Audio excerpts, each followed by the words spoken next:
Olha, todo mundo já está percebendo o perigo que é real que nós estamos vivendo na nossa democracia. Eu, como um parlamentar independente, que aponto erros do governo,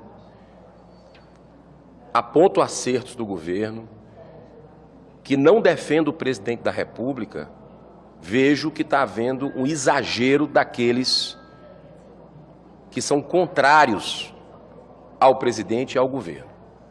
Um exagero ao ponto de rasgar a nossa Constituição, de não observar o devido processo legal, de caçar, de tentar calar, intimidar quem pensa diferente deles, quem pensa diferente da ideologia deles. Eu falo ideologia deles porque eu vejo um movimento político muito grande hoje, alguns ministros do Supremo Tribunal Federal, da nossa Corte, agindo como um partido de oposição. E quanto a esse partido de oposição, não tem o que se fazer.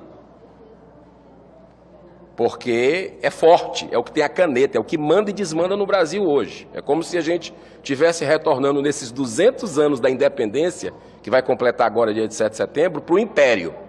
Nós temos um imperador hoje no Brasil, que manda, desmanda, faz e desfaz. E o Senado Federal é essa casa que honrosamente eu faço parte, não tem respondido para manter a harmonia, a independência dos poderes, que não existe aqui no Brasil.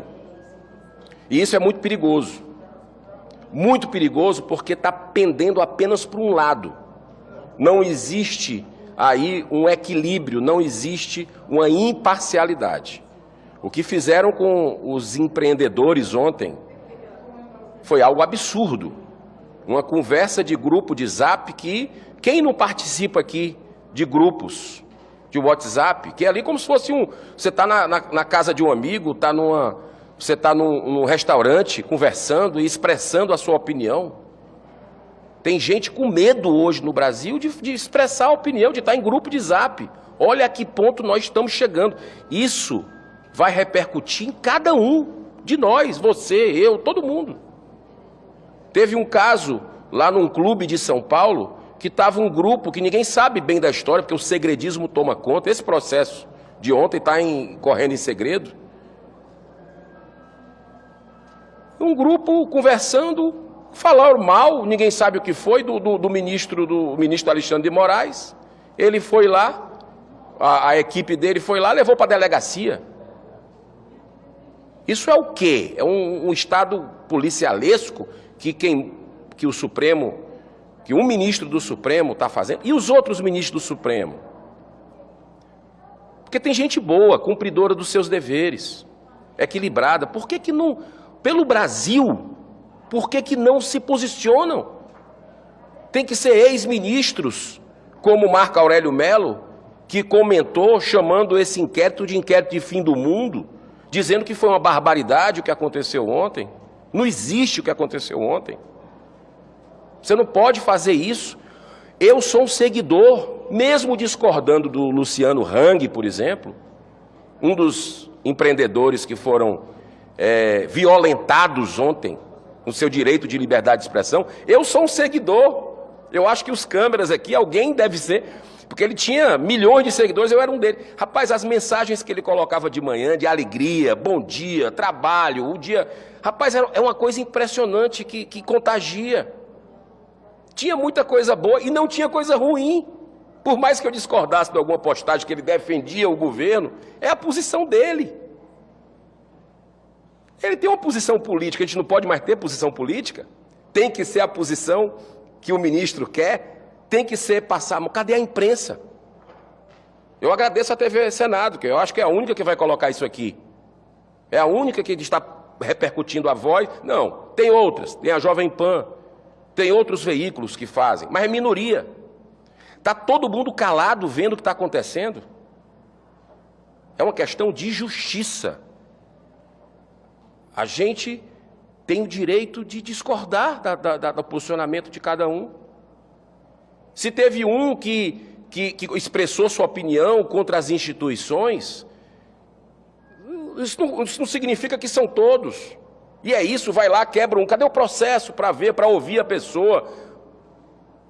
Eu acho isso estarrecedor, o que está acontecendo com o Brasil hoje. Da minha parte, eu vou continuar a escalada democrática. Foi para isso que eu vim para cá, que o povo do Ceará me colocou aqui e que muitos brasileiros estão também com esse sentimento de que os fins não justificam os meios, estão incomodados com a situação. Vou continuar uma escalada democrática. Como? Vamos fazer a nossa parte, já que não sai impeachment. Já tem aí 52 processos de impeachment engavetados na presidência do Senado, CPI da Lava Toga que não foi para frente. Teve movimentos. Muitos colegas que têm esse ideal, por uma questão de conveniência política, se calaram também. Basta você ver quem é que estava de CPI de Lava Toga, quem é que estava com o movimento de impeachment no começo do mandato, agora parou. Isso, para mim, respeito quem pensa diferente, é ser conivente. Por uma conveniência política. Porque não quer esse governo, quer derrubar o governo, quer desgastar o governo. Se quer desgastar o governo, desgasta, usa os métodos corretos, respeitando a Constituição. E se quer tirar o governo, tira no voto. Nós não estamos numa democracia ainda, ou não mais, acabou. Tira no voto, qual o problema? Tem aí quantos candidatos? Agora, tem um convite, mais um convite para o ministro Alexandre de Moraes. Não tenho absolutamente nada pessoal com ele, respeito todas as autoridades, mas eu estou vendo excessos. E no próximo dia 30, nós conseguimos convidar, já foi aprovado na Comissão de Transparência e Fiscalização aqui do Senado, um novo convite para ele. O primeiro ele faltou. O primeiro era sobre ativismo judicial, faltou o ministro Alexandre de Moraes, faltou o ministro Luiz Roberto Barroso. Não compareceram a essa casa onde eles foram sabatinados. E essa casa é que tem a prerrogativa de barrar esses arroubos, esses abusos. Nós é que temos a competência para fazer isso pela Constituição. Mas nós conseguimos aprovar um convite. As pessoas ficam dizendo, mas por que não é convocação? Tem que convocar, eles não vão com convite. Mas a gente não pode convocar, a Constituição não dá o direito para a gente convocar, dá para convidar. E nós fizemos o convite. E não é o primeiro, não. O Fachin também, o ministro Fachin, faltou para discutir segurança e transparência nas eleições. Já tivemos 2 audiências que ministros do Supremo faltaram. Veio quase todo mundo. Veio Polícia Federal, veio o ministro da Defesa, veio juristas renomados, vieram juristas renomados do Brasil, como o doutor Ives Gandra, como o doutor Djalma Pinto, como o doutor Ivan Sartori, presidente do Tribunal de Justiça de São Paulo, como o doutor Felipe Caroni, lá de Santa Catarina, que foi o presidente do TRE, desembargador, mas os ministros não vêm do Supremo. Eles não atravessam a rua. Eu estou falando aqui com vocês da presidência do Senado. É o quê? 50 metros do Supremo Tribunal Federal. Se não tivesse essas paredes aqui, 50 metros. É só atravessar a praça dos 3 poderes. É uma questão de respeito, não é a minha, eu não sou nada. Eu estou aqui no mandato, que hoje em dia parece que não vale nada, caçam até deputado federal, que foi eleito pelo povo. Fui eleito, estou aqui cumprindo meu papel, mas daqui a pouco eu estou fora. Mas é um desrespeito ao cidadão que me colocou aqui, que colocou os outros senadores que aprovaram o convite por unanimidade.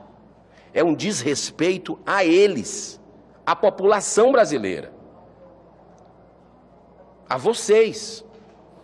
Mas eles preferem, os ministros, em vez de vir para o Senado, dialogar sobre democracia, dialogar. A gente vai receber bem aqui, mas vai fazer perguntas. Por que não quer ouvir essas perguntas?